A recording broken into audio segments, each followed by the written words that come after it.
அனைவருக்கும் கணித வணக்கம். இப்போ பார்க்க போகிறது 8ஆம் வகுப்புக்குரிய கணக்கு பயிற்சி 3/10. அதில் 3வது கணக்கு பார்க்க போகிறோம். ஓர் இரு சமபக்க முக்கோணத்தில் சம பக்கங்கள் முறையே 5y - 2 மற்றும் 4y + 9 அலகுகள் ஆகும். அதன் மூன்றாவது பக்கம் 2y + 5 அலகுகள் எனில் ஒய்யின் மதிப்பையும் முக்கோணத்தின் சுற்றளவையும் காண்க அப்படின்னு சொல்லி கொடுத்துருக்காங்க. ஒரு இருசமபக்க முக்கோணம் அப்படின்னு எடுத்துட்டோம்னா இரண்டு பக்கங்களும் சம அளவாக இருக்கும். இப்போ கொடுக்கப்பட்ட பக்கங்களுடைய இது என்ன கொடுக்குறாங்க பாருங்க. முறையே 5y - 2 அடுத்து மற்றும் இந்த இடத்துல எழுதிக்கிறேன் 5y - 2, 4y + 9. இது வந்து இருசமபக்க முக்கோணத்தினுடைய சம பக்கங்கள் அலகுகள் அப்படின்னு சொல்லி கொடுத்துருக்காங்க. இப்போ நம்ம என்ன செய்யறோம், 5y - 2 = இதுவும் சமம். அப்போ 4y + 9. இப்போ நான் என்ன செய்கிறேன், 5y அப்படியே போட்டுக்கிறேன்.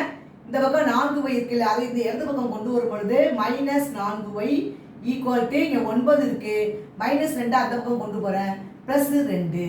இப்போ பார்த்தீங்கன்னா 5yல 4y கழிச்சோம்னா என்ன வந்துடும், y கிடைச்சிரும். y = 9 2 கூட்டினால் 11. அப்போ ஒய்யின் மதிப்பு என்ன கிடைச்சிருக்கு, 11 அலகுகள்.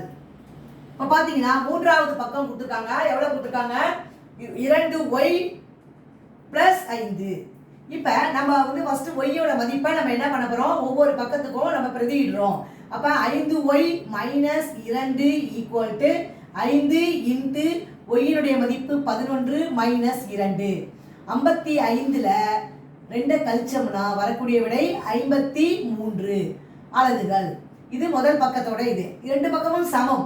அடுத்து ரெண்டாவது கொடுக்கப்பட்டது 4y + 9 = 4 × ஒய்யினுடைய மதிப்பு 11 + 9. 44 + 4 11 44 + 9 கூட்டினோம்னா என்ன கிடைச்சிரும், 53 அலகுகள். ரெண்டு பக்கம் சமமாக இருக்கிறதுனால ஒரே அளவுகள்.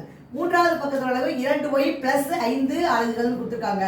அப்போ இந்த ஒய்யினுடைய மதிப்பை அதில் பிரதியிடுறோம். 2 × y 11, ஒய்யோட மதிப்பு 11 + 5. இப்போ கூட்டினோம்னா 22 + 5 = 27 அலகுகள். இப்போ மூன்று பக்க அளவுக்கும் நம்ம கண்டுபிடிச்சிட்டோம். சுற்றளவு கேட்டிருக்காங்க. முக்கோணத்தினுடைய சுற்றளவுனா என்ன செய்யணும், மூன்று பக்க அளவிலையும் கூட்டி போட வேண்டியதுதான். இப்போ முக்கோணத்தின் சுற்றளவு =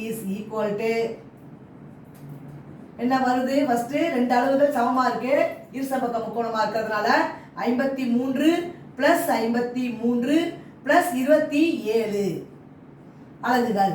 இது மூணையும் கூட்டினோம்னா வரக்கூடிய விடை 7 3 10 13 மீதி 1 10 10 2 13. அப்போ 133 அலகுகள். இந்த கணக்குடைய ஆன்சர் என்ன கிடைச்சிருக்கு, 133 அலகுகள். முக்கோணத்தின் சுற்றளவு 133 அலகுகள்.